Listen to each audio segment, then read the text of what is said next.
اعوذ باللہ من الشیطان الرجیم بسم اللہ الرحمن الرحیم الحمد للہ رب العالمین وعلی الخلائق اجمعین ثم الصلاة والسلام علی اشرف الانبیاء والمرسلین وشفیع المذنبین وحبیب الہ العالمین ابی القاسم محمد اللہم صلی علی وأهل بيته الطيبين الطاهرين المعصومين المظلومين ولعنة الله على أعدائهم أجمعين. أما بعد فقد قال رسول الله صلى الله عليه وآله وسلم يا فاطمة إن الله يغضب لغضبك ويرضى لرضاك. صلوات بھیجیں محمد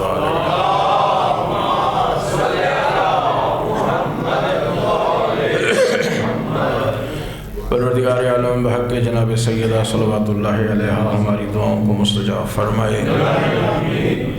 پروردگار ان مجالس کو اپنی بارگاہ میں قبول فرمائے. اس کا بہترین اجر بانی مجلس کے تمام مرحومین اور حاضرین اور میرے تمام مرحومین کا نام اعمال میں درج فرمائے. خالق کائنات ہمیں محبان اہل بیت میں شمار فرمائے.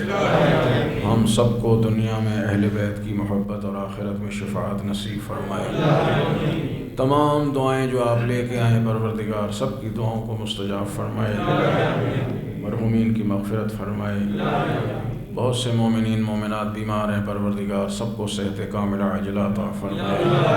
ہمارے آقا و مولا کے ظہور میں تعجیل فرمائے اور ہم سب کو حضرت کی دعاؤں میں شامل فرمائے. بلند تر صلوات بھیج دیں.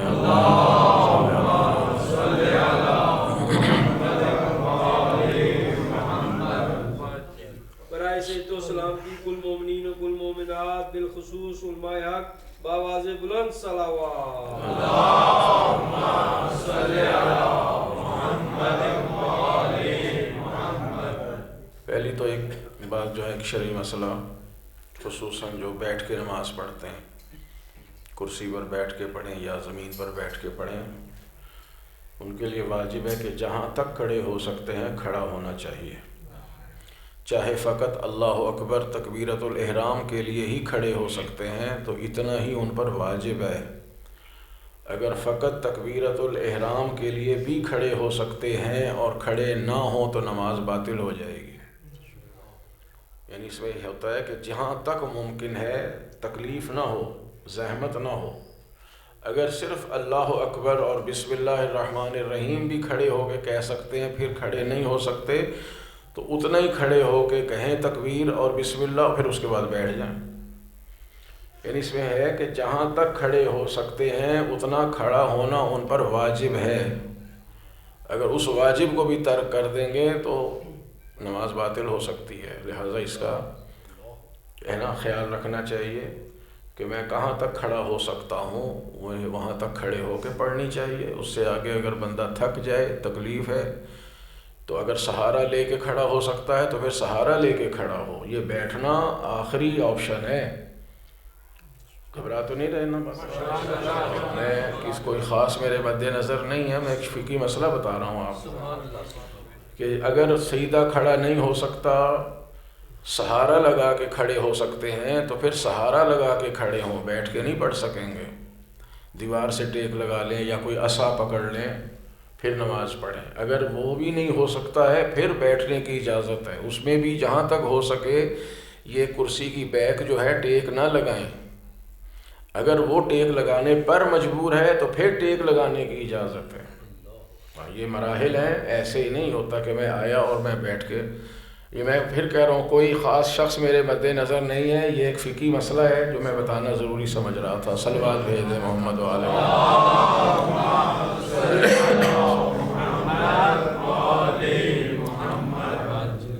سب سے پہلے تو ان ایام کی آپ سب کی خدمت میں تعزیت پیش ہے اور حضرت ولی اثر عجل اللہ تعالیٰ فرجہ شریف کی بارگاہ میں ایام فاطمیہ کی تعزیت ہے. انتہائی غم اور حزن کے ایام ہیں اور ہر مسلمان کے لیے ہر درد دل رکھنے والے کے لیے یہ انتہائی غم کے ایام ہیں. کہ ان دنوں میں ہمارے نبی کی اکلوتی بیٹی پر جو مصیبتیں ٹوٹی ہیں، جو حزن آیا، جو ملال آیا ہے، جو مصائب آئے ہیں، وہ بی بی کے ایک ہی شعر سے ظاہر ہے کہ صبت علیہ مصائب لو انہا صبت الایام سرنا لیالیا۔ کتنا غم ہے اس شعر کے اندر، اس مرثیے کے اندر کہ بابا آپ کے بعد مجھ پر اتنے مصائب کے پہاڑ ٹوٹے ہیں۔ یہ تو کوئی دل سیدہ سے پوچھے نا، یہ تو جناب سیدہ کے دل سے کوئی پوچھے کہ شہزادی آپ پر کیا مصیبتیں آئی ہیں، کہ شدت غم کا اظہار ہے عربی زبان میں کہ اگر دنوں پر پڑتے اتنے غم تو دن برداشت نہ کر سکتے، وہ رو رو کے اندھیری راتوں میں تبدیل ہو جاتے۔ ہم اندازہ نہیں کر سکتے کہ اہل بیت کے خاندان پر ان ایام میں کتنے مصائب ٹوٹے ہیں۔ اللہ تعالیٰ آپ سب کا یہ پرسہ قبول فرمائے، خصوصاً بانیان مجلس کی سلسلے کو قبول فرمائے، اور انشاءاللہ تا قیامت یہ سلسلہ قائم و دائم رہے۔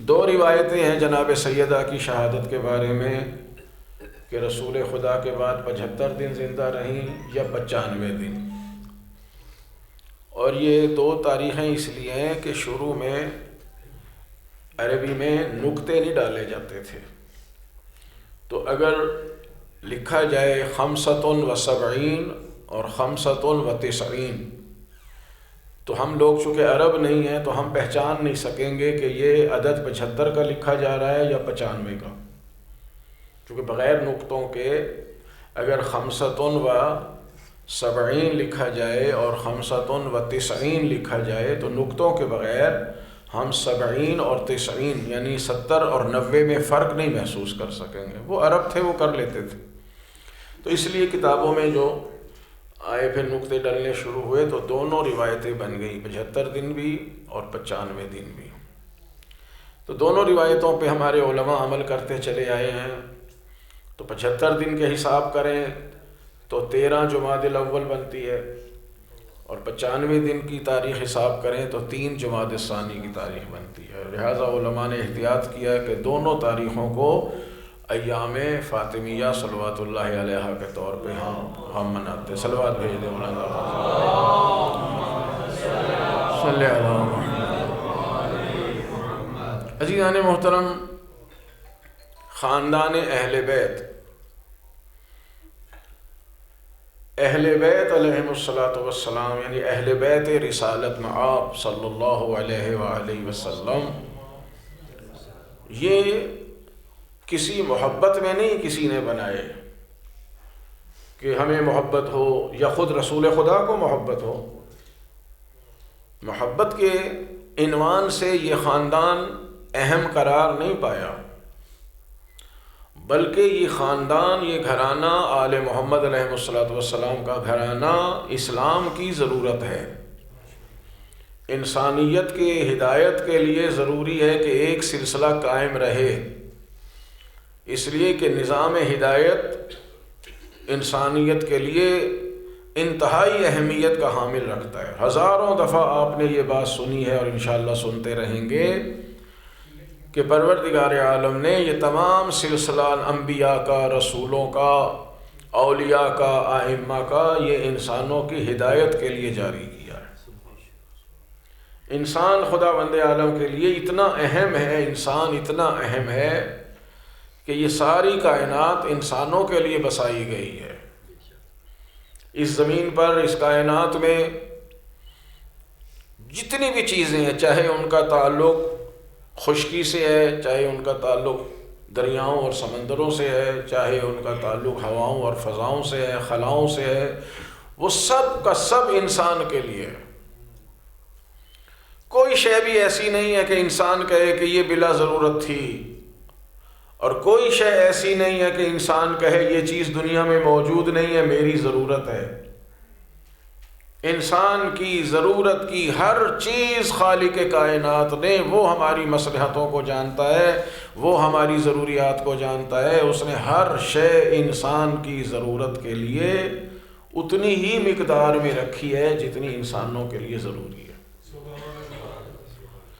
ان سب مادی چیزوں سے زیادہ جو اہم چیز ہے وہ انسان کی معنوی ضروریات ہیں، کہ انسان کی معنوی ضروریات، روحانی ضرورت پوری ہونی چاہیے۔ اور روحانی اور معنوی ضروریات میں سب سے پہلے ہے انسان کے لیے ہدایت۔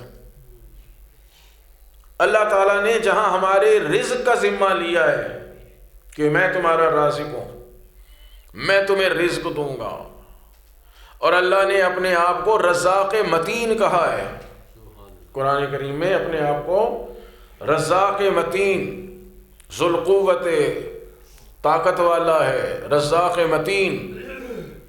رزاق متین اسے کہتے ہیں کہ جو انسانوں کو یا کسی بھی مخلوق کو، کوئی بھی مخلوق ہو، جہاں پہ وہ ہے، جیسی اس کی ضرورت ہے، اس کو وہاں رزق پہنچائے، اسے کہتے ہیں رزاق متین۔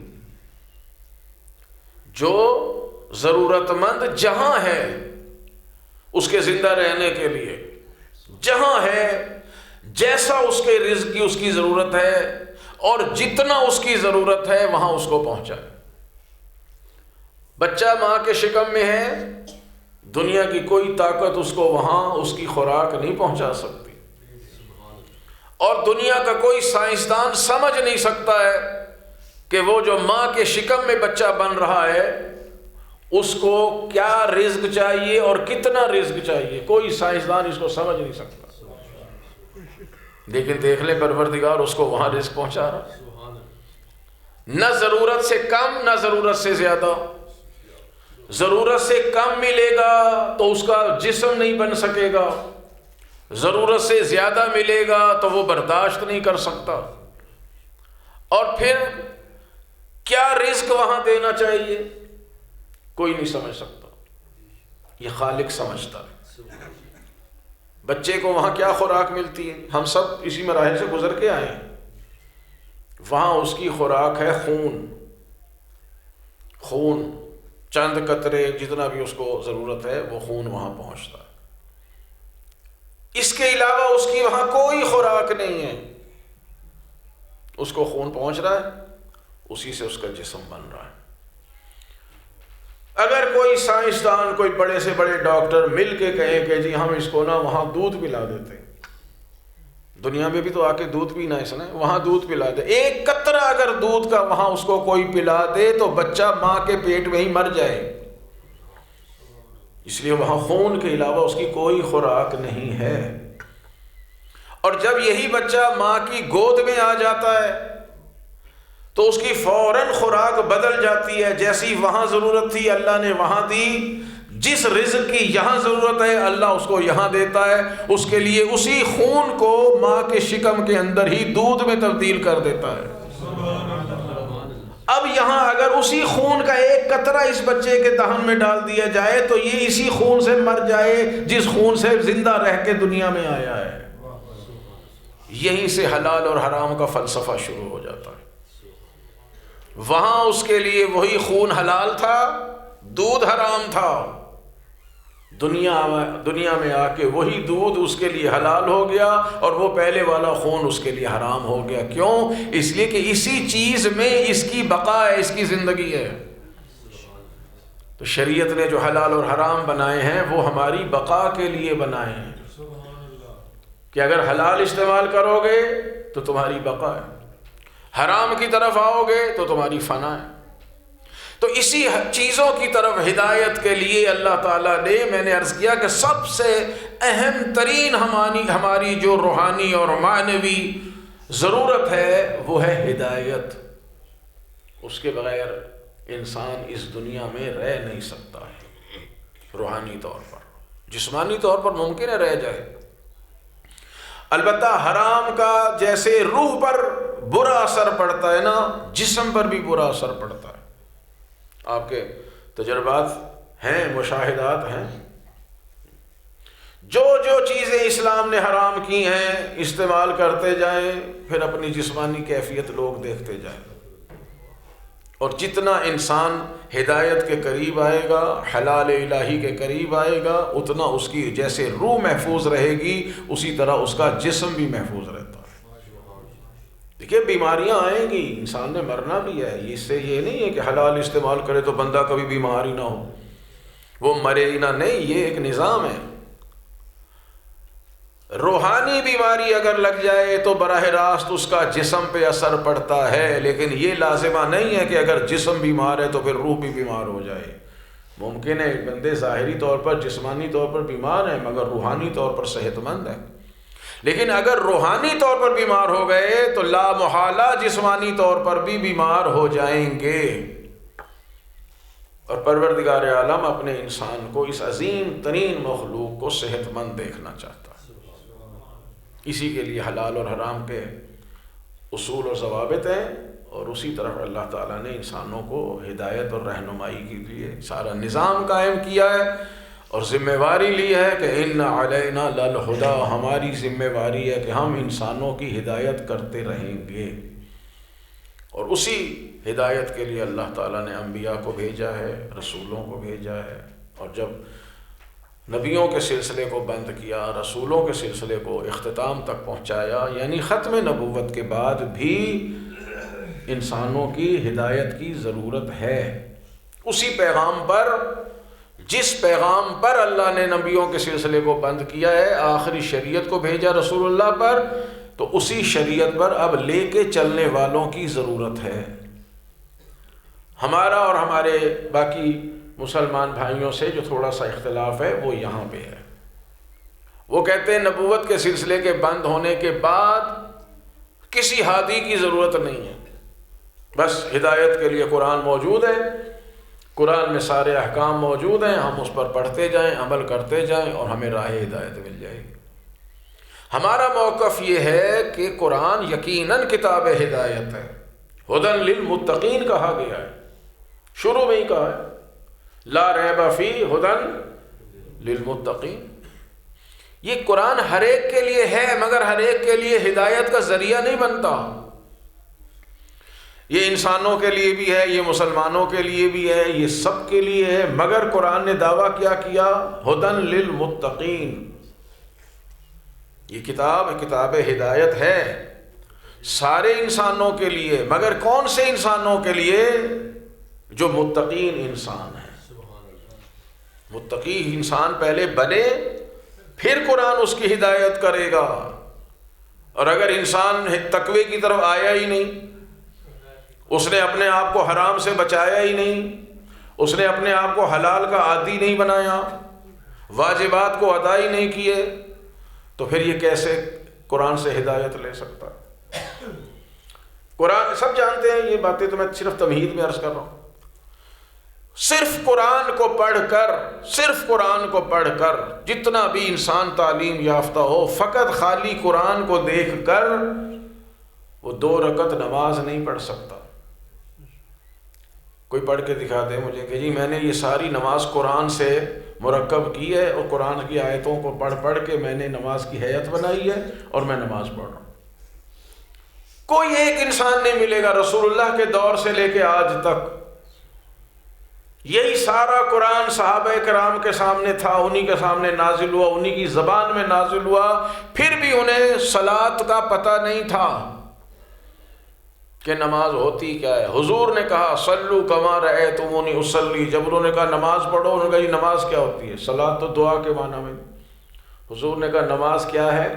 مجھے دیکھتے جاؤ، جو کچھ میں کر رہا ہوں یہی نماز ہے۔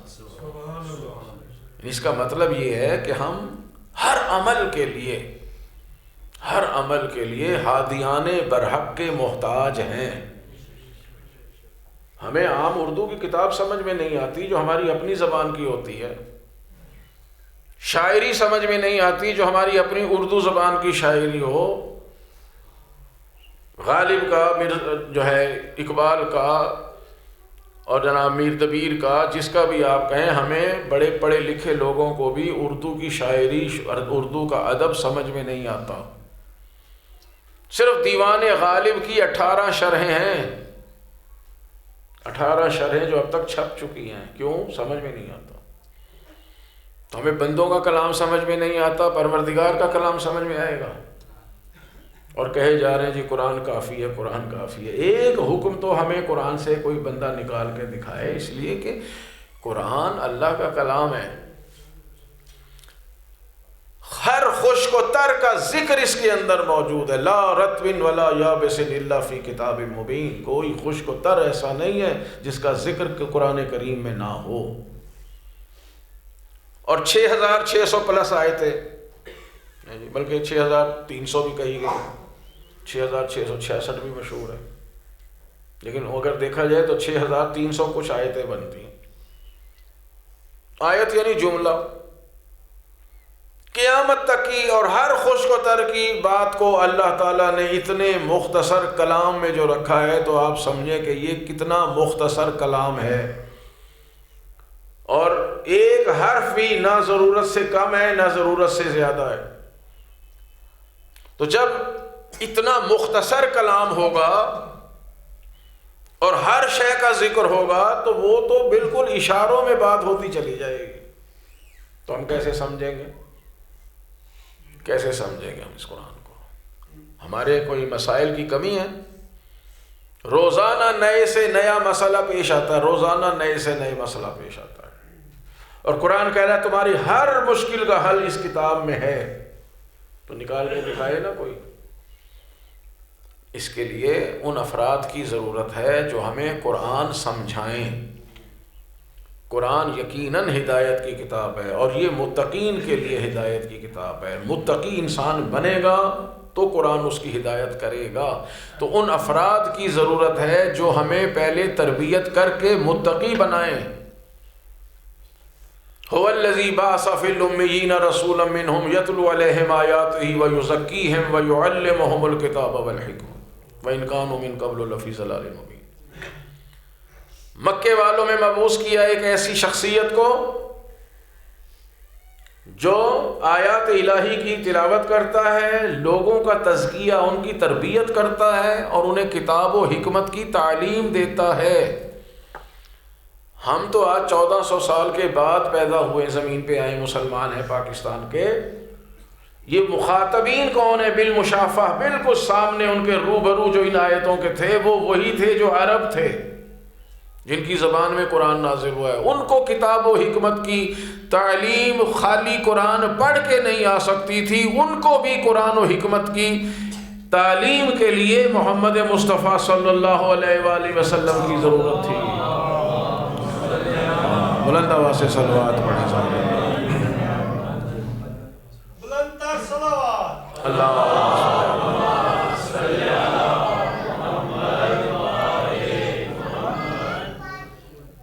وآخرین منہم لما یلحقوا بہم. یہ ٹکڑا قابل غور ہے سورہ مبارکہ جمعہ سے، کہ جہاں تک رسول اللہ ہیں وہ تربیت کر رہے ہیں، تزکیہ کر رہے ہیں، انہیں میں کیا کہوں، بریکٹ میں کہوں گا، انہیں متقی بنانے کی کوشش کر رہے ہیں کہ کسی طرح تربیت یافتہ ہو جائے، کتاب و حکمت کی تعلیم لے لیں.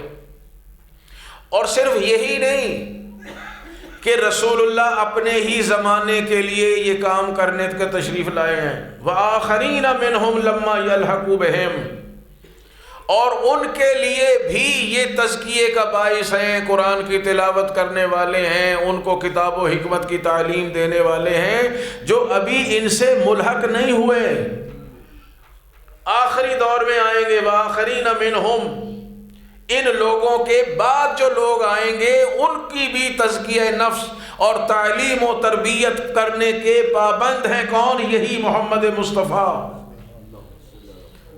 اب یہ آخرین کب تک آئیں گے؟ کوئی ہم لمٹ بتا سکتے ہیں؟ حضور کے دور کے لوگ تو چلے گئے، لیکن جو آخرین منہم، جو آخر میں آئیں گے، بعد میں آئیں گے. آخرین کا معنی ہے بعد والے، آخر نہیں، آخرین خیب زبر ہے، یعنی بعد میں آنے والے بھی ہدایت حاصل کریں گے. کن سے؟ جو مبعوث ہوئے ان سے. تو رسول اللہ تو دنیا سے تشریف لے گئے، تو ہم کہاں جائیں گے؟ ہم ان آخرین میں شامل ہیں، ہے نا. جو ہمارے بعد آئیں گے وہ بھی آخرین کی فہرست میں شامل ہیں. وہ جو صبح قیامت تک پیدا ہوں گے وہ سب آخرین منہم کے زمرے میں آئیں گے. ان کے لیے بھی یہی ذمہ وار ہے کہ تزکیہ کرے، تربیت کرے، تعلیم دے، کتاب و حکمت کا علم دیں، ان کو سکھائیں اور ایک متقی تربیت یافتہ انسان بنائیں۔ کون؟ یہی جو مبعوث ہوئے مکے میں، آخرین منہم، وہ آخری فرد تک جو بعد میں آنے والے ہیں۔ تو اگر ہم پوچھیں کہ یہ تو رسول اللہ تو دنیا سے تشریف لے گئے ہیں، ہماری تربیت کا کیا انتظام ہوگا؟ تو سرکار دو عالم سے اگر ہم پوچھیں دست بستہ ہو کے تو یقیناً جواب آئے گا، میں اپنے بعد اپنے جیسے 13 افراد اور چھوڑ کے جا رہا ہوں، جن کے بارے میں کہہ رہا ہوں انہم منی وانا منہم، یہ مجھ سے ہیں، میں ان سے ہوں۔ اور جن کے لیے فرمایا کہ اولنا محمد، اوسطنا محمد، آخرنا محمد، کلنا محمد۔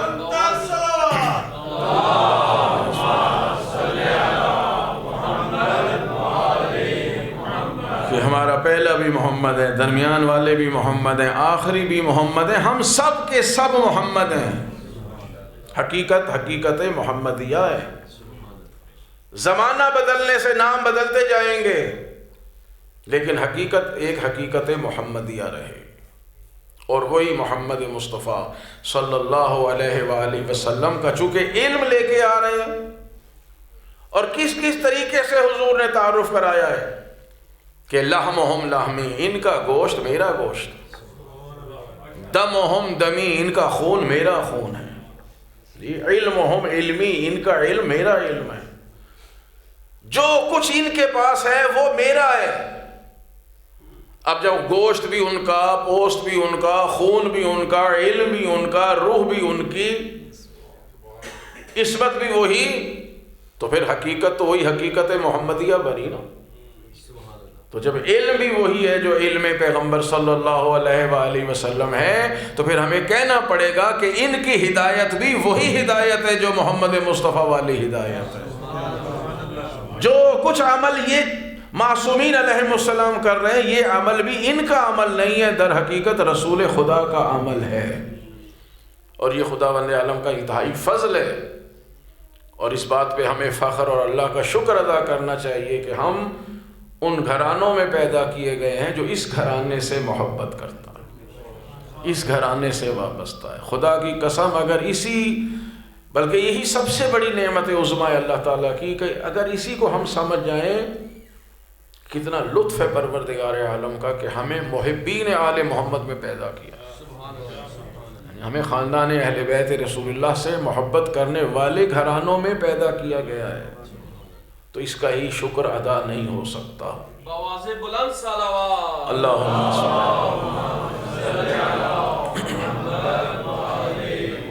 اور دیکھیے ایک کے بعد ایک بلا فصل، ہمیں الحمدللہ کسی سے تعصب نہیں ہے، آپ سب جانتے ہیں، آپ کے اپنے دلوں میں کسی سے کوئی تعصب نہیں، کسی سے، کوئی کسی مسلک کا ہو، ہمیں کسی سے کوئی تعصب نہیں ہے۔ دنیا ہم سے تعصب بھی کرتی ہے، حسد بھی کرتی ہے، مخالفت بھی کرتی ہے، دشمنی بھی کرتی ہے، جو مرضی کرے، مگر ہمیں خدا جانتا ہے اللہ کے گھر میں نہ کسی سے حسد ہے، نہ ذاتی، نہ بغض ہے، نہ کوئی دشمنی ہے، نہ کوئی مخالفت ہے، اور بات ہے حقیقت کی، بات ہے حقیقت۔ ہمارے ہاں جو سلسلہ امامت ہے، دیکھیے عام طور پر ہمارے بھی افراد ایک بات کر جاتے ہیں کہ جی ہم خلافت والے نہیں ہیں، ہم امامت والے ہیں۔ یہ جملہ غلط ہے، اصولی طور پہ غلط ہے۔ ہم ہی خلافت والے ہیں، ہم ہی امامت والے ہیں۔ دنیا نے بات کو الگ کیا ہے کہ جی خلافت اور چیز ہے، امامت اور، دنیا نے الگ کیا ہے، ہم نے الگ نہیں کیا ہے۔ ہم اسی خلافت والے ہیں جو خلافت بمعنی امامت ہے، چونکہ دنیا جو خلافت جس معنی میں لیتی ہے نا وہ ہے حکومت۔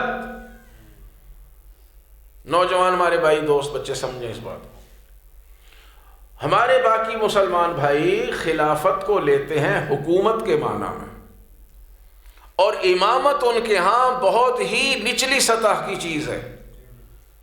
ایک صاحب اپنے آپ کو بہت بڑا علام سمجھتے ہیں، مکے میں رہتے ہیں، وہ کہہ رہے شیعوں کے امام کس مسجد کے امام تھے؟ ان بیچاروں کی امامت مسجد کی امامت تک ٹکی ہوئی ہے، اور ڈاکٹر اسرار صاحب فرماتے ہیں کہ جی شیعہ اپنے اماموں کو تو امام کہتے ہیں نا، حدیثوں میں تو لفظ خلافت آیا کہ میرے بعد 12 خلیفہ ہوں گے، تو اہل بیت کے جو امام ہیں 12 ان کو تو حکومت ملی نہیں، حضرت علی کو ملی ظاہری طور پر 4 ساڑھے 4 مہینے، وہ بھی جمی نہیں خلافت، اور اس میں جنگیں رہی ہیں، عشوب رہا ہے۔ امام حسن مجتبی علیہ السلام 6 مہینے رہے ہیں ظاہری طور پر، اس کے بعد تو کسی امام کو خلاف یعنی حکومت ملی نہیں، لہٰذا وہ تو ان 12 خلفاء میں آتے ہی نہیں۔ چلو نہیں آتے تو آپ بتائیے وہ 12 خلیفے کون سے ہیں جو رسول اللہ نے فرمائے؟ کیوں جی توجہ فرما رہے؟ ہاں توجہ فرمائیں۔ امام مسجد کے ہوتے ہیں تو بقول ان کے کہ جی شیعوں کے 12 امام کس مسجد کے امام رہے؟ مسجد الحرام تک کے تو امام رہے نہیں، باقی کس مسجد کے امام رہنے تھے؟ نہ مسجد نبوی کے امام رہے، وہ کہہ رہے ہیں میں نہیں کہہ رہا، نہ مسجد الحرام یعنی خانہ کعبہ کے امام رہے، لہٰذا ان کی امامت کہاں سے ثابت ہو گئی؟ مسئلہ خلافت میں آ جائیے تو جناب خلیفہ ان کو حکومت تو ملی نہیں، ظاہری طور پر حضرت علی کو ملی حکومت 4 ساڑھے 4 سال، اور وہ بھی جم کے حکومت نہیں کر سکے، اور پھر 6 مہینے امام حسن، اور حضرت علی علیہ السلام کی حکومت میں بھی کوئی عیب تلاش نہ کر سکے تو ایک عیب نکالا نعوذ باللہ کہ جناب حضرت علی اس لیے جم کے حکومت نہ کر سکے کہ انہوں نے پائے تخت مدینے سے کوفے منتقل کر دیا تھا۔ نعوذ باللہ یہ حضرت علی کا اقدام صحیح نہیں تھا، اس کی وجہ سے ملت بکھر گئی۔ تو حضرت علی تو لے گئے، یہ ہمارا سوال ہے ان سے، حضرت علی تو لے گئے، حضرت علی کے بعد سے آج تک کتنے اسلامی حکمران آئے ہیں خود سعودی عرب میں، آج تو سارا اقتدار تمہارے پاس ہے، آج تم واپس مدینے لے جاؤ۔ پھر آج تک مدینے واپس پائے تخت نہیں گیا، خود آج بھی جب ان کی اپنی وہاں حکومت ہے پائے تخت ریاض ہے، مدینہ نہیں۔ حضرت علی علیہ السلام نے جو اقدام اٹھایا تھا وہ عین حکم رسالت مآب کے مطابق تھا اور عین مصلحت کے مطابق تھا۔ امیر المومنین نے کیوں یہ حکم اپنا پائے تخت کوفے منتقل کیا؟ اس لیے کہ تیسری خلافت میں مدینے کی توہین ہو چکی تھی، ایک خلیفہ کو شہید کیا گیا، حضرت عثمان کو شہید کیا مدینے میں، شورش بپا ہوئی۔ امیر المومنین نے اس لیے کہ یہ آئندہ بھی اب شورشیں ہوں گی، جب ایک کام شروع ہو گیا ہے تو اب یہ رکنے والا نہیں ہے، مدینہ منورہ کی حرمت کو بچانے کے لیے، رسول اللہ کے مبارک روضے کی عزت اور احترام کو بچانے کے لیے امیر المومنین نے کوفہ منتقل کیا، اور چونکہ اس طرف اسلام پھیل رہا تھا تو یہ مدینہ کہاں، شام، کوفے سے سارے علاقے قریب پڑتے تھے، اسے مرکز بنا کے امیر المومنین نے سارے علاقوں کو محفوظ بنانا چاہا تھا۔ بعد میں لے جاتے، پھر آپ کی حکومت آئی، بنو عباس کی حکومت آئی، اس کے بعد کتنے بڑے بڑے بادشاہ دنیا میں آئے، آج سعودی عرب کی اتنی مضبوط حکومت ہے پیسے کے زور پر، آج لے جائیں مدینہ منورہ، لیکن جانتے ہیں کہ نہیں لے جا سکتے۔ جو کام حضرت امیر المومنین علیہ السلام نے کر دیے یا فرما دیے یا حکم دے دیا، اب دنیا کی کوئی طاقت علی ابن ابی طالب کی نہ بات کو بدل سکتی ہے نہ کام کو بدل سکتی ہے، کیونکہ اس لیے کہ عین اسلام کی حکمت کے مطابق۔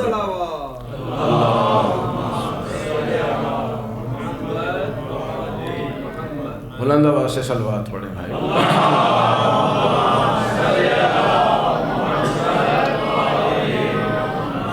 ہم جس چیز کو مانتے ہیں وہ خلافت الہیہ ہے، ہمارا جو موقف ہے وہ یہ ہے کہ خلافت بندے کسی کو خلیفہ نہیں بنا سکتے، یہ روش دنیا نے ڈالی، چند افراد جمع ہو جائیں، اتفاق نہیں ہو رہا۔ یہ کتاب ایک احکام السلطانیہ، بھائیوں کی کتاب ہے احکام السلطانیہ، اس میں انہوں نے طریقہ کار لکھا ہے کہ اسلامی حکمران بنانے کا کیا طریقہ کار، بہت سے طریقے. آخر میں یہ کہا ہے کہ اگر ایک بندہ چاہے وہ فاسق و فاجر ہی کیوں نہ ہو تلوار لے کے آ جائے، یعنی اس دور میں آپ کہیں بندوق اٹھا کے آ جائے کہ مجھے حکمران مانو، میں اسلام کا اور مسلمانوں کا حکمران ہوں، تو ماننا پڑے گا. اب اگر یہ بیس ہے، یہ بنیاد ہے، تو پھر آپ کیا کر سکتے ہیں؟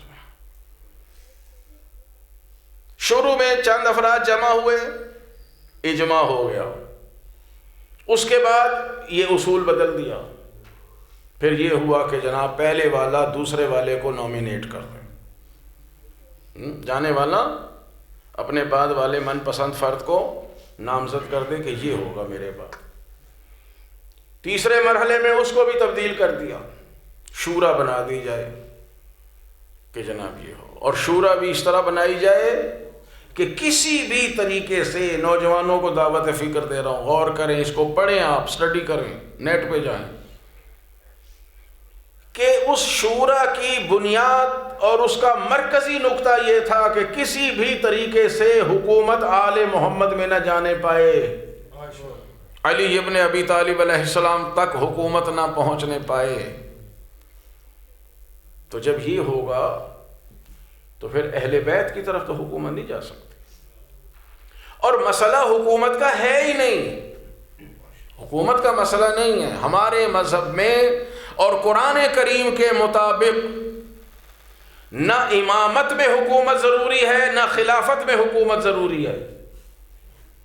توجہ چاہ رہا ہوں. امامت کا آغاز جب قرآن نے ہمیں دیا وہ جناب ابراہیم سے دیا ہے کہ انی جاعلک للناس اماما، ابراہیم میں نے تمہیں پورے انسانیت کا امام بنا دیا. تو کس نے بنایا؟ اللہ نے بنایا، بندوں نے تو نہیں بنایا. تو ابراہیم علیہ السلام کسی مسجد کے امام تھے؟ کوئی تاریخ میں دکھائے کہ حضرت ابراہیم علیہ السلام نے کوئی مسجد بنائی اور اسی مسجد میں آپ امام بن کے نمازیں پڑھانے لگے. خانہ کعبہ کی مرمت بھی جناب ابراہیم نے کی، اس کے متعلق بھی کوئی تاریخ نہیں ملتی کہ کم از کم خانہ کعبہ میں ہی نمازیں پڑھاتے ہو. امامت نماز پڑھانے کے لیے نہیں ہے. قرآن نے امامت کے ساتھ ہی ہدایت کا ذکر کیا ہے کہ ہم نے جن جن کو امام بنایا ہے یہدون بامرنا، وہ ہمارے اجازت سے، ہمارے حکم سے، ہمارے امر سے لوگوں کی ہدایت کرتے ہیں. خلافت کا آغاز جناب آدم سے ہے، تو وہاں کیا کہا؟ انی جاعل فی الارض خلیفہ، میں بنانے والا ہوں زمین پر خلیفہ. اللہ بناتا ہے خلیفہ، اللہ بناتا ہے، بندے نہیں بناتے. ملائکہ بھی نہیں بنا سکتے. فرشتوں نے بھی کہا تھا پروردگار ہم موجود ہیں. نہ اللہ نے ملائکہ میں سے کسی کو خلیفہ بنایا، نہ خلیفہ بنانے میں ملائکہ کا مشورہ پسند کیا ہے. انہوں نے کہا میں بشر بناؤں گا، میں مٹی سے ایک انسان بناؤں گا، وہ انسان زمین پر خلیفہ ہوگا اور میں خلیفہ بناؤں گا. فرشتوں نے کہا ہمیں بنا دے، ہم تیری تسبیح کرتے ہیں، تقدیس کرتے ہیں، گناہ بھی نہیں کرتے، تیرے حکم سے نافرمانی بھی نہیں کرتے. اللہ نے سب کی بات رد کر دی اور فرمایا انی اعلم ما لا تعلمون، جو میں جانتا ہوں تم نہیں جانتے. خلافت الہیہ اللہ تعالیٰ کی حکمت اور مصلحت پہ مبنی ہوتی ہے. صلوات بھیج دے محمد وآل محمد.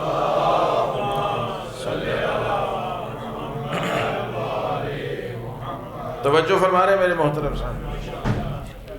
امامت بھی خدا کی طرف سے ہدایت کے لیے، خلافت بھی اللہ تعالیٰ کی طرف سے حکمت الہیہ کے تحت. تو حضرت آدم کون سے حکمران بن گئے تھے؟ کوئی بتائے کہ حضرت آدم اپنے زمانے کے حکمران تھے، تخت نشین ہوتے تھے، سارا اقتدار ان کے پاس. جتنے بھی انبیاء آئے یہ سب اللہ کے خلفاء ہیں، اللہ کے خلیفہ ہیں. تو یہاں سے یہ پتہ چلا کہ ضروری نہیں ہے کہ یہ مفہوم خلافت میں نہیں پایا جاتا کہ کسی کے دنیا سے جانے کے بعد اس کا خلیفہ ہو. یہ اصول نہیں ہے. اللہ تعالیٰ نے کہاں جانا ہے؟ وہ تو ہے وہی رہے گا. وہ کہہ رہا ہے میں اپنا خلیفہ بنا رہا ہوں. تو اللہ نے کہیں جانا تھا نعوذ باللہ کہ جی اللہ کی جانشین بن گئے، وہ آ کے بیٹھ گئے۔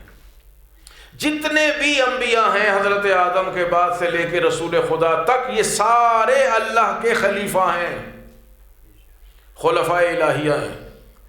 تو کتنے انبیاء کو حکومت ملی دنیا میں؟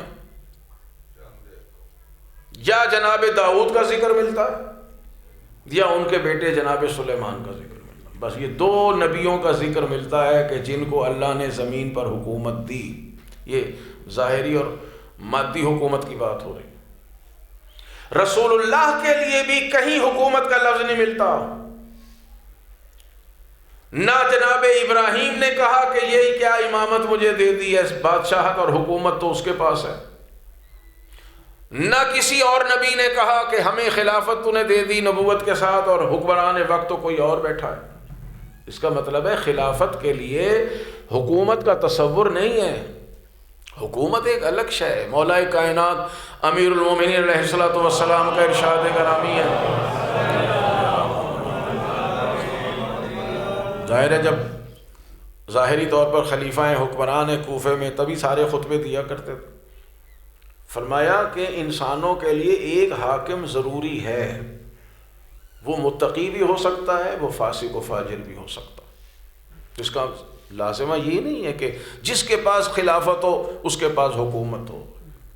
خلافت قرآن کی نص کے مطابق اور ہمارے عقیدے کے مطابق خلافت الہیہ ہے، یعنی یہ نہیں ہے کہ خلیفہ بندوں پر حکمران ہے، نہیں، ہم کہتے ہیں خلیفہ اللہ کا نمائندہ ہے، خداوند عالم کا نمائندہ ہے زمین پر، تاکہ بندگان خدا کو حکم خدا کے مطابق رہنمائی فرمائے اور صراط مستقیم پر لے کے چلے۔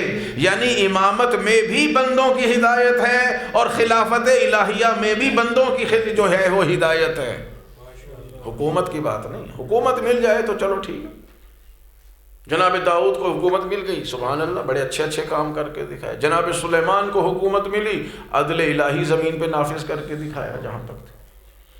سرکار دو عالم نے بھی مدینے آ کر، یہ بھی تو امام ہے نا، امام الانبیاء ہیں، تو جتنا عرصہ مکے میں رہے امام الانبیاء تھے کہ نہیں؟ جی تھے۔ تو مکے میں کون سی انہوں نے مسجد الحرام میں نمازیں پڑھائی ہیں؟ تو امامت مسجد کی امامت نہیں ہوتی، ان بیچاروں کو سمجھ میں نہیں آتا کہ امامت ہے کیا چیز۔ اور جب مدینے آ گئے تو مدینے میں کون سا رسول خدا نے کہا کہ لوگوں میں تمہارا حاکم ہوں، میں تمہارا بادشاہ ہوں، میں تمہارا مقتدر ہوں؟ لوگوں کے مسائل حل کیے، لوگوں کا رجحان ان کی طرف ہوا، لوگ جوک در جوک آئے کہ یہاں تو عدل ملتا ہے، یہاں تو انصاف ملتا ہے، یہاں تو رہنمائی ملتی ہے۔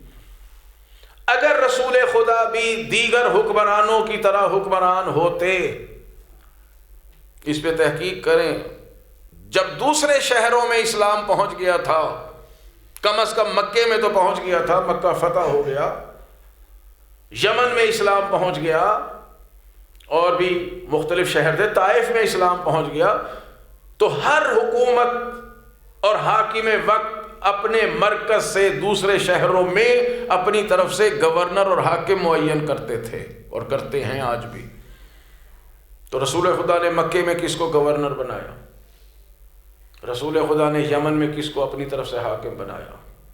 رسول خدا نے طائف میں کس کو کہا کہ بھئی یہ والی طائف ہوگا ہماری طرف سے؟ کسی کو بھی نہیں بنانا۔ اس کا مطلب ہے رسول خدا نے بھی اس طرح کی حکومت تشکیل نہیں دی جو آج ہمارے ذہنوں میں ایک حکومت کا تصور پایا جاتا ہے۔ بس ہم اپنے موقف میں عین قرآن اور حدیث کے مطابق ہیں، قرآن اور سنت پیغمبر کے مطابق ہیں کہ امامت مسجد کی امامت نہیں ہوتی، امام کو اللہ نے پوری کائنات کا امام بنایا ہے۔ حضرت ابراہیم کی امامت فقط انسانوں کے لیے امامت تھی، مگر رسول خدا کا جو جانشین ہوگا نا، رسول خدا کے بعد جو امامت کا فریضہ انجام دے گا، جس طرح رسول خدا رحمتاً للعالمین ہے، اسی طرح رسول خدا کے بعد آنے والا منصوص من اللہ امام، خدا کی طرف سے بننے والا امام بھی پوری کائنات کا امام ہوگا، فقط انسانوں کا امام نہیں ہوگا، کائنات کے ذرے ذرے کا امام ہوگا۔ جنات کا بھی امام ہوگا، وہ جنات کا بھی امام ہوگا، وہ حیوانوں پر بھی امام ہوگا، وہ مخلوق خدا کے ہر ذرے پر امام ہوگا۔ اور یہ امامت سوائے حضرت امیر المومنین علی ابن ابی طالب علیہ السلام اور ان کے 11 فرزندان کے کسی اور میں نظر نہیں آتی۔ آواز بلند صلوات۔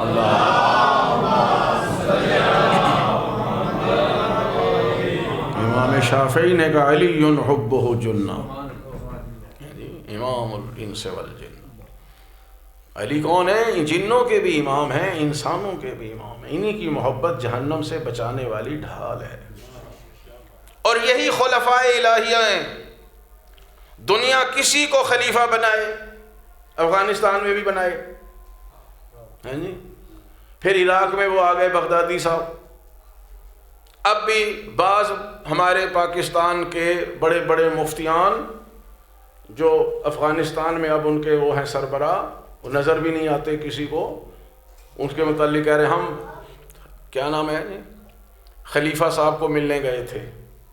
یہ ابھی کی بات ہے، افغانستان گیا تھا ڈیلیگیشن تقی عثمانی صاحب کی قیادت میں، مولانا تقی عثمانی نے بھی کہا کہ وہ ہم وہاں خلیفہ صاحب کو ملنے گئے۔ تو یہ لوگوں کی بنائی ہوئی خلافت ہے بھائی، اس پر کسی کی ذمہ داری نہیں آتی، اس کا کوئی ضامن نہیں ہے، آج ہیں کل نہیں ہوں گے، مگر اللہ جن کو خلافت دیتا ہے نا، اب قیامت بھی آ جائے تو وہ خلیفہ خدا ہیں۔ تو ہم خلافت کو بمانے حکومت نہیں لیتے، ہمارا کوئی اختلاف نہیں، حاکم کوئی بن جائے۔ آج بھی ہمارے اپنے ملک میں دیکھ لیں کون حاکم ہے، کل کون تھا، آج کون ہے، کل کو کس کو بنا دیا جائے گا۔ حکومت مسئلہ نہیں ہے، انسانوں کی ہدایت، انسانوں کی رہنمائی، انسانوں کی تربیت، پیغام خدا کو بچانا اور اسی پیغام الہیہ پر انسانوں کی رہنمائی کرتے رہنا، یہ مسئلہ ہے جو فریضہ امامت بھی ہے اور فریضہ خلافت بھی ہے۔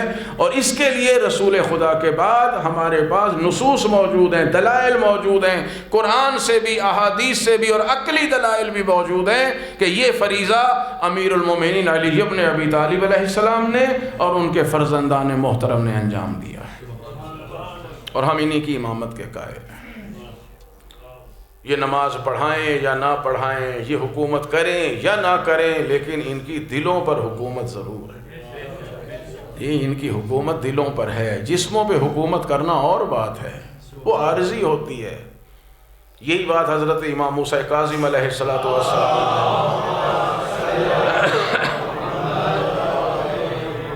ہارون رشید سے فرمائی تھی کہ تم جسموں پر حکومت کرتے ہو۔ جو جسموں پر حکومت کرتے ہیں نا، وہ ظالمانہ انداز میں حکومت کرتے ہیں۔ کسی ظالم کی دل پر حکومت نہیں ہو سکتی۔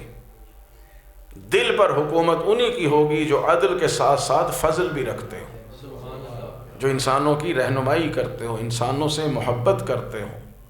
یہ ظالم اور جسمانی طور پر حکومت کرنے والے لوگوں کے نوالے کو چھینتے ہیں۔ یہ کھانا کیوں کھا رہے ہیں، یہ کپڑے کیوں پہنے ہوئے ہیں، یہ صحت مند زندگی کیوں گزار رہے ہیں، یہ عزت کی زندگی کیوں گزار رہے ہیں۔ لیکن جو اللہ کی طرف سے حاکم ہے، جو اللہ کی طرف سے امام ہے، جو خلفائے پروردگار ہیں، وہ اپنا کھانا اٹھا کے غربا میں تقسیم کر دیتے ہیں، وہ اپنا مال اٹھا کے لوگوں میں تقسیم کر دیتے ہیں، وہ لوگوں کو گھر بنا کے دیتے ہیں، وہ لوگوں کو وہ راہ دکھاتے ہیں جس سے انسان ایک آبرو مندانہ زندگی بسر کرے۔ رسول خدا جب مدینے میں آئے، رسول خدا نے سب سے پہلے لوگوں کو گھر بنا کے دیے۔ ہر امام کی سیرت میں دیکھ لیں، لوگ آتے تھے کہ میرا اتنا قرضہ ہے، مولا کائنات، باقی ائمہ طاہرین علیہم السلام، قرضہ ہے تمہارا، قرضہ بھی اتاریں گے، تمہارے پاس رہنے کو گھر نہیں ہے تو بھی گھر بنانے کو پیسہ بھی دیں گے، تم مدینے میں آئے ہو تو ہمارے پاس آئے ہو، یہاں رہنے کو جگہ نہیں ہے، رہنے کو جگہ بھی دیں گے، بھوکے ہو کھانا بھی کھلائیں گے، کپڑا چاہیے تو کپڑا بھی دیں گے۔ یہ دلوں پر حکومت کرتے ہیں۔ آج دیکھ لیں دل انہی کی طرف مائل ہے۔ ظاہری طور پر لوگ چند افراد کا تذکرہ کر دیتے ہیں، کبھی کبھار نام بھی 2-3 ہی آتے ہیں، زیادہ نام نہیں آتے۔ اور یہاں دیکھ لیں لوگ ایام گن گن کے گزارتے ہیں، محرم میں کتنے دن رہ گئے، ایام فاطمیہ آ رہے ہیں، اس نے کتنے دن رہ گئے ہیں، فلاں امام کی شہادت کب ہے، امام کی ولادت کا جشن کب ہوگا، ذکر کہاں ہو رہا ہے، دور دور سے لوگ یہاں سے جا رہے ہیں کربلا ایام فاطمیہ منانے کے لیے، نجف جا رہے ہیں، مشہد جا رہے ہیں، اس شدید موسم میں پیسہ خرچ کر کے وقت نکال کے۔ یہ کیا ہے؟ یہ دلوں پر حکومت ہے۔ جسمانی حکومت کے لیے کوئی اتنا دور دراز نہیں جاتا، زبردستی لے جاتے ہیں، پھر پوچھتا بھی کوئی نہیں ہے، مگر آئیے اہل بیت کے دروازے پر۔ جیسے ہی جمادی الاولیٰ اور جمادی الثانیہ کا چاند نمودار ہوتا ہے، ہر جگہ صف ماتم بچ جاتی ہے یام فاطمیہ۔ کیوں؟ اس گھرانے کی دلوں پر حکومت ہے۔ یہ فاطمہ زہرا ہیں صلوات اللہ علیہا۔ بلند آواز سے صلوات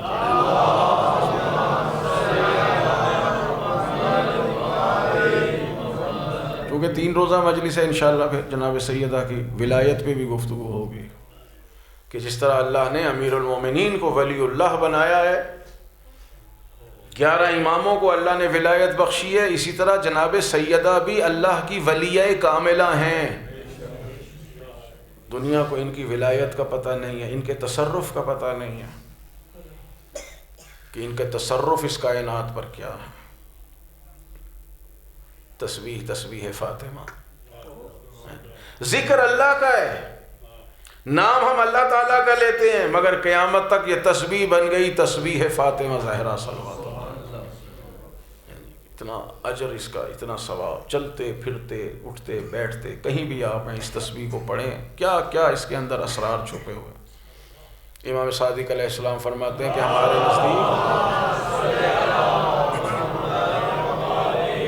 کہ جو شخص نماز واجب کے بعد اپنی جگہ سے اٹھنے سے پہلے، بعض لوگ ہوتے ہیں سلام پھیرو فٹافٹ جگہ تبدیل کر، یہ نہیں کرنا چاہیے۔ امام فرماتے ہیں جو شخص نماز واجب ادا کرنے کے بعد اپنی جگہ سے اٹھنے سے پہلے ہماری جدہ فاطمہ زہرا کی تسبیح پڑھے گا، 34 بار اللہ اکبر، 33 دفعہ الحمدللہ، 33 دفعہ سبحان اللہ، فرماتے ہیں یہ اللہ کے نزدیک 1000 رکعت نافلہ سے بہتر ہے۔ کیا عظمت ہے جناب سیدہ کی کہ جب ان کے نام سے نسبت ہو گئی ہے تو اسی ذکر خدا میں کتنی اللہ تعالیٰ نے برکتیں عطا فرما دی ہیں کہ 1000 رکعت نافلہ کا ثواب کہاں، تسبیح فاطمہ زہرا کا ثواب اس سے بھی زیادہ۔ آواز بلند صلوات۔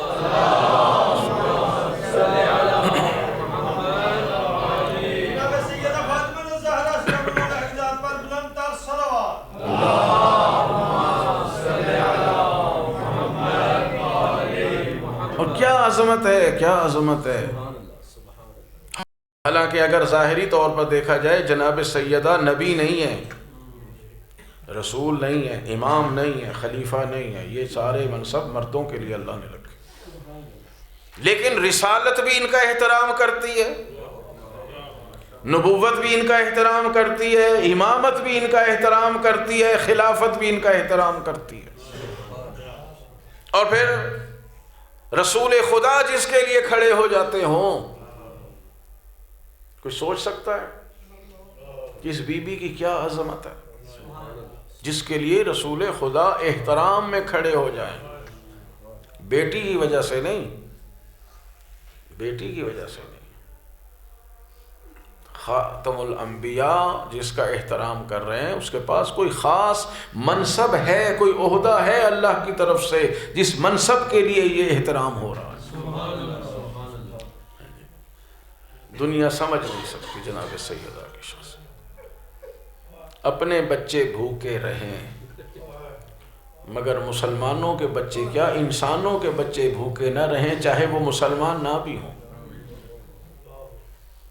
آپ سوچ سکتے ہیں مال فدق کتنا آتا ہوگا۔ فدق رسول اللہ کے بعد کی بات نہیں ہے،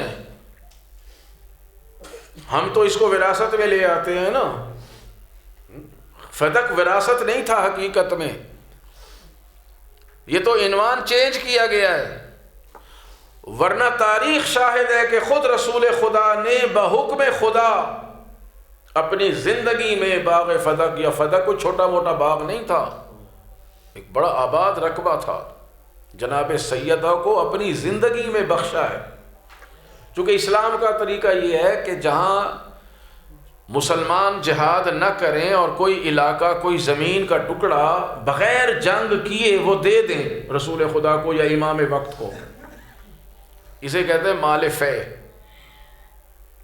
کہ آپ نے جنگ نہیں لڑی، ہم پہلے ہی تسلیم ہو جاتے ہیں، سرنڈر کر جاتے ہیں کہ ہم مصالحت کرتے ہیں، یہ اتنا رقبہ ہم آپ کو زمین کا ٹکڑا دے رہے ہیں، وہ مسلمانوں میں بطور غنیمت تقسیم نہیں ہوتا۔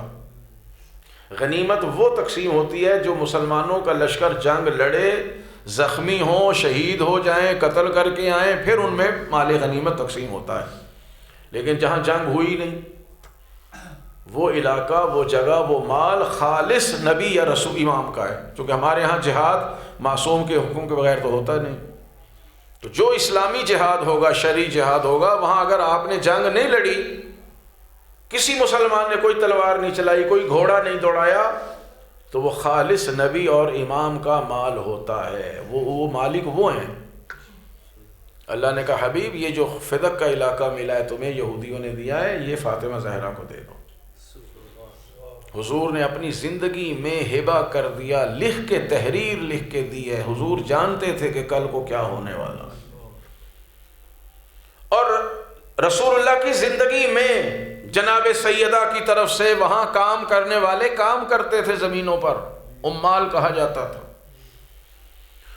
علماء نے لکھا ہے، تاریخوں میں ہے کہ 24,000 درہم، 24,000 درہم، درہم چاندی کا ہوتا تھا، آج کل کے حساب سے تقریباً 3.5 گرام خالص چاندی کا ایک درہم ہوتا ہے۔ اب آپ خود کیلکولیشن کریں اور دیکھیں کتنی چاندی بنتی ہے۔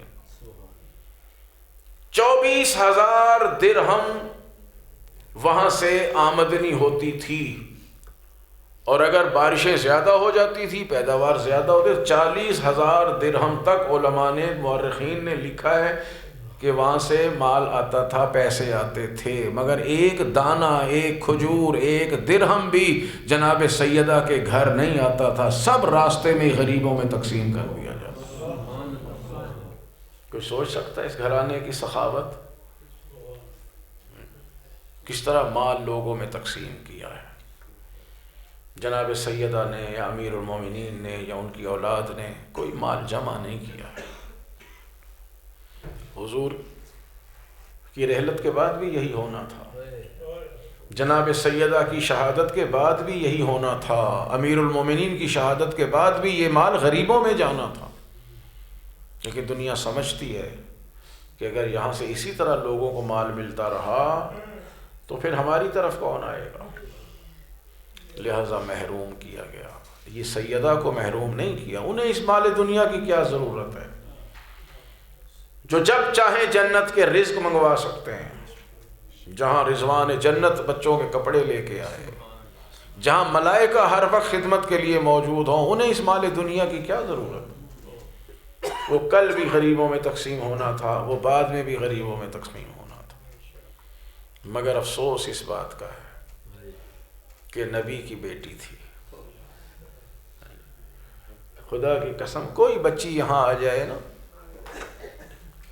امداد کے لیے، سب اس کی امداد حسب استطاعت کریں، لیکن یہ کون آئی ہے؟ یہ فاطمہ زہرا آئی ہے، یہ بنت رسول آئی ہے۔ میں خدا کی قسم عرض کیا کرتا ہوں کہ کسی لمبے چوڑے مصائب کی ضرورت نہیں۔ کون ہے سیدہ جس کے دروازے پر پیغمبر رک جاتے تھے ہر نماز کے وقت، جب آیت تطہیر نازل ہوئی اس کے بعد، جب تک رسول خدا زندہ رہے، السلام علیکم یا اہل بیت النبوہ، اور اس کے بعد آیت تطہیر کی تلاوت فرماتے تھے۔ کیا لوگوں نے دیکھا نہیں تھا کہ یہ وہی دروازہ ہے جس پر رسالت مآب رک جاتے تھے؟ لوگوں کو حضور کی مسواک تو یاد ہے، حضور کی نالین مبارک یاد ہے، حضور کی دستار مبارک یاد ہے، رونا اسی بات کا ہے کہ رسول کی لخت جگر یاد نہیں رہی ہو۔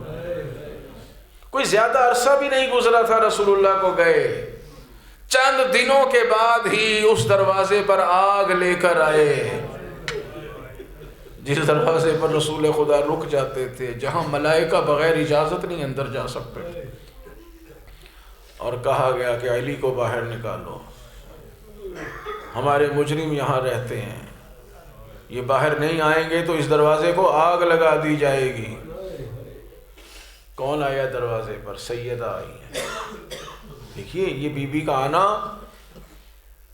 لوگ اعتراض کرتے ہیں امیر المومنین کیوں نہیں آئے، اس کا بھی جواب آ جائے گا۔ در حقیقت یہ بی بی کا جہاد ہے، ولایت اور امامت کی حفاظت کے لیے، اللہ کی خلافت کو بچانے کے لیے۔ بی بی آئی ہیں کہ میرا تو احترام کریں گے نا، میرے لیے تو دیکھتے ہیں کہ میرے آنے پر پیغمبر کھڑے ہو جاتے تھے، مگر کیا احترام کیا ہے لخت جگر رسول کا۔ کون ہے فاطمہ؟ حضور فرما رہے ہیں فاطمہ ان اللہ یغضب لغضبک، فاطمہ جب تو ناراض ہوتی ہے تو خدا ناراض ہو جاتا ہے۔ وَيَرْضَى لِرِضَاكَ، جب تو کسی سے راضی ہوتی ہے تو اللہ بھی اس سے راضی ہو جاتا ہے۔ اب مجھے بتائیں جو دروازے پر آگ لے کر آئے ہیں کوئی ایک دو بندے نہیں ہیں۔ سلیم ابن قیس لکھتے ہیں کہ 300 افراد لکڑیوں کے گٹھے لے کے آئے تھے، اور وہ لکڑیاں کیا ہوتی تھی؟ جیسے کھجور کی چھڑیاں ہوتی ہیں، یعنی اتنی آگ لے کے آئے تھے، اور دھمکی دی گئی تھی کہ اگر علی کو باہر نہ بھیجا گیا تو پورے گھر کو آگ لگا دیں گے۔ اور پھر وہ کچھ کر کے دکھایا جس کا جناب سیدہ تصور نہیں فرما رہی تھی کہ میرے بابا کے جاتے ہی دنیا اس طرح بھی بدل سکتی ہے۔ دھمکیاں دے رہے ہیں، شہزادی دروازے پہ آئی ہیں، کہا یہاں مجرم نہیں رہتے، یہاں اولاد رسول رہتی ہے، کہ باہر بھیجے ورنہ اس گھر کو آگ لگا دیں گے۔ فرمایا اس گھر میں تمہارے نبی کی بیٹی رہتی ہے۔ اس جملے نے بی بی کو بہت رلایا ہے، کہا رہتی ہے تو رہا کرے، یعنی جس کا احترام پیغمبر کرتے تھے ہم اس بی بی کا بھی احترام نہیں کریں گے۔ اور جب بی بی نے فرمایا کہ میں اپنی زندگی میں ابو الحسن کو باہر نہیں آنے دوں گی، تو بس عزیزو اس گھر کو جلانا شروع کر دیا، اس دروازے کو جلایا۔ وہ کوئی بڑی مضبوط لکڑی کا دروازہ نہیں تھا، معمولی سا دروازہ تھا، جس شدت سے وہ جلا کاش صرف دروازہ ہی جلنے دیتے، مگر جلتے ہوئے دروازے کو جب پہلو فاطمہ پر گرایا گیا تو بی بی کے متعلق ملتا ہے دروازے اور دیوار کے درمیان بی بی رہ گئیں، اور جلتا ہوا دروازہ جس میں لوہے کی ایک میخ تھی جو بی بی کے سینے میں پیوست ہوئی ہے، یعنی جلتا ہوا دروازہ، گرم لوہے کی میخ، اور بی بی کا وہ سینہ کہ جس کی وجہ سے بی بی کی پسلیاں بھی ٹوٹی اور آواز بلند ہوئی، یا فضت و خزینی، فضا آؤ مجھے سنبھالو، میرا محسن شہید ہو گیا۔ خدا جانے عزیزو، جس کی خدا نہ کرے پسلی میں فقط درد ہو نا، فقط درد ہو پسلی میں، خدا نہ کرے کسی کی پسلی میں درد بھی ہو، اس کو سانس لینا دشوار ہو جاتا ہے۔ اللہ جانے 75 دن یا 95 دن ان ٹوٹی ہوئی پسلیوں کے ساتھ جناب فاطمہ زہرا نے کیسے وقت گزارا۔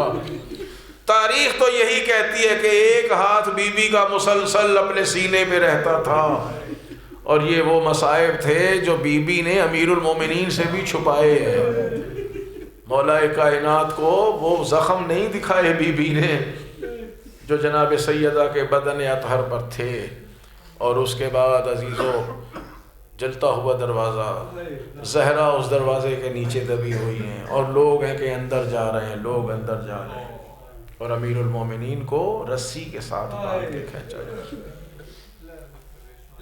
جب لے کے جا رہے تو اب بی بی نے یہ نہیں کہا کہ میرا محسن کیا ہوا، میرے زخم ہے، میں یہ ہوں، فوراً پوچھا فضا ابو الحسن کہاں ہے؟ کہا بی بی علی کو لے کے جا رہے۔ بی بی اپنا دکھ بھول گئی ہیں اور جا کے کہا خلو ابو الحسن، چھوڑ دو ابو الحسن کو، خدا کی قسم میں اپنی زندگی میں نہیں جانے دوں گی۔ پھر ایک ملعون کہتا ہے کہ میں نے اپنے غلام کو اشارہ کیا، اس نے شمشیر غلاف شمشیر نکال کے جو بی بی کے دست مبارک میں مارنا شروع کیا۔ لوگوں یہ کون سے ہاتھ ہیں؟ یہ وہ ہاتھ ہیں جن کو رسول خدا بوسے دیا کرتے تھے، رسول خدا بوسے دیا کرتے تھے۔ اس ہاتھ پر تلوار کا غلاف جب شدت سے مارا گیا تو بی بی نے جو مولا کے کمر بند میں جو سینے یا پیٹ پر باندھا جاتا تھا، اس کمر بند میں جب ہاتھ تھا بی بی وہ چھوٹ گیا اور ابو الحسن کو لے گیا۔ اور بی بی نے بال بکھرائے، بد دعا کرنا چاہتی تھی۔ وہ مولا کائنات، وہ اللہ رحمان و رحیم کے نمائندے، وہ دیکھ رہے تھے کہ غضب کے آثار نمایاں ہو رہے ہیں۔ کہا سلمان جلدی گھر جاؤ اور زہرا سے کہیں بد دعا نہ کرنا، میں نے آپ کے بابا سے وعدہ کیا تھا۔ بی بی اپنے کمرے میں ہیں، جناب سلمان دروازے پہ آئے، دستک دی، بی بی علی فرما رہے ہیں بد دعا نہ کرنا۔ کہا سلمان میرا محسن شہید ہوا، میں نے صبر کیا، میرا حق غصب ہوا، میں نے صبر کیا، میرے گھر کا دروازہ جلایا، میں نے صبر کیا، مگر اب جو ابو الحسن کو لے گئے میں صبر نہیں کر سکتی، میں رب سے بد دعا کروں گی مدینے پر عذاب آئے۔ کہا بی بی امیر المومنین فرما رہے ہیں کہ میں نے یعنی علی نے رسول خدا سے وعدہ کیا تھا کہ یا رسول اللہ جو بھی مشکل آئے گی صبر کروں گا تاکہ آپ کا دین محفوظ رہے۔ بس عزادارو، اس دین کی بقا کے لیے آل محمد نے ہر مصیبت کو برداشت کیا۔ اس دین کی ضرورت ہے۔ یہ گھرانہ نہ ہوتا تو آج روئے زمین پر کہیں اسلام کا نام و نشان نہ ہوتا۔ پروردگار جو کچھ کہا گیا اس کو قبول فرما، ہمیں حقیقی معنی میں شیعیان محمد و آل محمد میں قرار دے، ہمیں صحیح معنی میں ایک شیعہ مومن بننے کی توفیق عنایت فرما۔ پروردگار اس مجلس کا ثواب بانی مجلس کے تمام مرحومین حاضرین اور میرے مرحومین کے نام اعمال میں درج فرما۔ پروردگار ہمیں زیارت جناب سیدہ نصیب فرما، ہمیں بی بی کے ظاہرین میں عزاداروں میں شمار فرما، اور روز قیامت بی بی کی شفاعت سے بہرہ مند فرما۔ پروردگار جن کے ہاں اولاد نہیں ہے، بی بی کی اولاد کا واسطہ ان کو اولاد صالح عطا فرما، جنہیں عطا فرمائی ہے ان کی اچھی تربیت کی توفیق عنایت فرما۔ پروردگار بی بی کی شکستہ پسلیوں کا واسطہ بیماروں کو صحت عطا فرما، جو جہاں بیمار ہے، حاجی صاحب کا بیٹا علیل ہے، ہماری بھاوج بیمار ہیں، اور بھی بہت سے مومنین مومنات بیمار ہیں، اللہ تعالیٰ سب مومنین کو صحت کاملہ عطا فرما۔ پروردگار مقروضوں کے قرض ادا فرما، مومنین کے رزق میں برکت عطا فرما، ہمارے ملک کو امن اور استحکام عطا فرما، مشکلات دنیاوی سے مشکلات اخروی سے نجات عطا فرما، آقا و مولا کے ظہور میں تعجیل فرما۔ پروردگار ہمیں دکھا آنکھوں سے کہ جب امام زمانہ اپنی دادی کے قاتلوں سے انتقام لیں تو ہمیں دکھا کہ ہمارے دلوں کو ٹھنڈا فرمائے، ہمیں مولا کی دعاؤں میں شامل فرما۔ ربنا تقبل منا انک انت السمیع العلیم، آمین یا رب العالمین، بحق محمد وآلہ المعصومین۔ اللہم صلی علی محمد وآل محمد، رحم اللہ من یقرأ الفاتحہ۔